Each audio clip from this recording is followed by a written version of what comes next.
बिस्मिल्लाहिर्रहमानिर्रहीम। ज़नैर property adviser की तरफ से सब दोस्तों को अस्सलाम वालेकुम। दोस्तों ये एक प्लाट लेकर आया हूँ 5 मरला आपके लिए। फोर्ट एवेन्यू टाउन है, ये 5 मरला ये प्लाट है। जो भी दोस्त ख्वाहिशमंद हो वो फौरी तौर पे मुझसे रब्ता कर सकता है। ये सामने पार्क है, नज़र भी आ रहा होगा आपको, ये देख लें, ये सामने पार्क है और ये इस मकान के साथ जो है एक प्लाट छोड़ के ये 7 प्लाट पड़ा है। बुनियादें साथ वाले घर की भी भरी गई हैं। 5 मरला ये प्लाट है।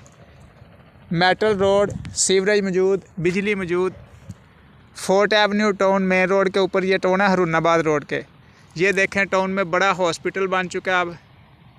तो जो भी दोस्त ये प्लाट ख़रीदना चाहता हो वो फौरी तौर पे मुझसे रब्ता कर ले। 03467474 या 0304 14 74 274, 0346 74 74 274 पे फौरी कॉल करें या 0304 14 74 274 पे फौरी तौर पे व्हाट्सएप कर लें।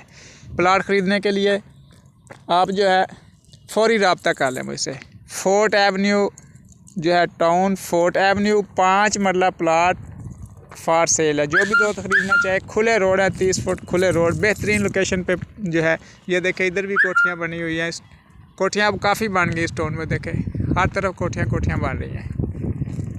तो जो भी दोस्त ख्वाहिशमंद हो फोर्ट एवेन्यू टाउन में प्लाट ख़रीदने का वो रब्ता कर सकता है। 76 नंबर प्लाट है, 76 नंबर जो है प्लाट है। जो भी दोस्त ख्वाहिशमंद हो फौरी रब्ता कर ले। शहर फोर्टआबाद, ज़िला भावनगर।